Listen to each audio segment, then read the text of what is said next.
अंबड भागातील ए ट्रेडर्स येथील स्क्रॅप चोरी करणाऱ्या रेकॉर्डवरील आरोपीला गुन्हे शाखा युनिट 2च्या पथकाने दिनांक 25 जून रोजी जालना येथून अटक केली आहे। याबद्दल अधिक माहिती अशी की फिर्यादी यांचे अंबड लिंक रोड येथे असलेल्या ट्रेडर्स नावाच्या स्क्रॅप भंगार दुकानावरून आयसर गाडी व 20 टन 210 किलो स्क्रॅप माल आसिफ पठाण याने चोरी करून फरार झाला होता।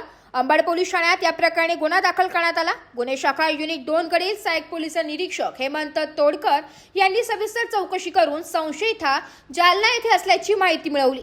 त्यानुसार पोलीस उपनिरीक्षक मुक्तार खान पठाण, सहाय्यक पोलीस उपनिरीक्षक गुलाब सोनार, पोलीस हवालदार अतुल पाटील, वाल्मिक चव्हाण, मनोज परदेशी अशांना जालना येथे रवाना करण्यात आलं। छत्रपती संभाजीनगर जालना रोडवरील टोल नाक्याच्या बाजूला कीर्ती ट्रान्सपोर्ट येथील पार्किंगमध्ये उभी असलेली आयसर गाडी मिळून आली व आसिफ युसुफ पठाण याला ताब्यात घेण्यात आले।